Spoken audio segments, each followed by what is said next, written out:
স্বরাষ্ট্র উপদেষ্টাকে বলবো, আপনি আপনার দায়িত্ব থেকে অব্যাহতি নেন। আপনি এই পদের যোগ্য নয়।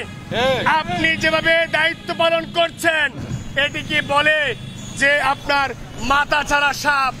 আপনার এই সাপে কোনো বিষ নাই।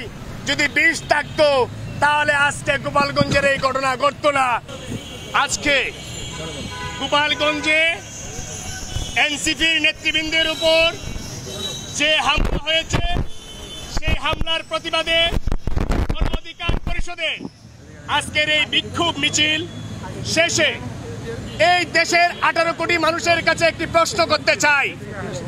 এই যে 10 মাস আগে আওয়ামী লীগ প্রায় 2000 মানুষকে নির্মমভাবে বুকে গুলি করে হত্যা করেছে, তাদের মধ্যে বিন্দু পরিমাণ অনুশোচনা আছে? নাই। একদম স্পষ্ট, আওয়ামী লীগের একজন নেতাকর্মীও ওয়ার্ড থেকে কেন্দ্র পর্যন্ত যতগুলো নেতাকর্মী আছে কারো ভিতরে বিন্দু পরিমাণ অনুশোচনা নাই। সুতরাং আগামী দিনে আমাদেরকে চিন্তা করতে হবে, যারা আমরা এই হাসিনা বিরোধী ঐক্যবদ্ধ আন্দোলন করেছিলাম তাদেরকে আগামী দিনের রাজনীতি ঠিক করতে হবে এই বেসমেন্টের উপর। যে আওয়ামী লীগ যদি আবার ফিরে আসে তাহলে আমাদের কি অবস্থা হতে পারে, সেটির নমুনা কিন্তু আজকে আমরা কিছুটা হলেও গোপালগঞ্জে দেখেছি। তাই সংগ্রামী উপস্থিতি, উদাত্ত আহ্বান জানাতে চাই, এই 24-এর গণ অভ্যুত্থানের নেতৃত্ব বিএনপি, জামাত, গণ অধিকার পরিষদ, এনসিপি সহ সকল নেতৃবৃন্দকে উদাত্ত আহ্বান জানাবো, আগামী দিনের রাজনীতি ঠিক করুন।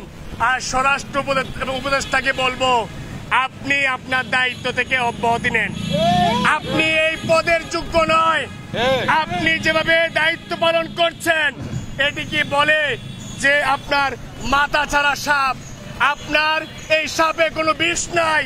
যদি বিষ থাকতো তাহলে আজকে গোপালগঞ্জের এই ঘটনা ঘটতো না। আমি আরেকটি প্রশ্ন করতে চাই পুলিশ প্রশাসনকে, এই যে জুলাই আজকে 10 থেকে 11 মাস হয়ে গেল, গোপালগঞ্জ থেকে কয়জন গ্রেপ্তার হয়েছে? এই গোপালগঞ্জ হচ্ছে সারা দেশের আওয়ামী লীগের অভয়ারণ্য। এখানে আশ্রয় নিচ্ছে সারা দেশের আওয়ামী লীগ। সুতরাং এখানে আজকের পর থেকে এখানে চিরুনি অভিযান পরিচালনার মাধ্যমে আওয়ামী লীগের ওয়ার্ড থেকে একদম কমিটিগুলো ধরে ধরে প্রত্যেকটা নেতাকর্মীকে গ্রেপ্তার করে আইনের আওতায় আনতে হবে।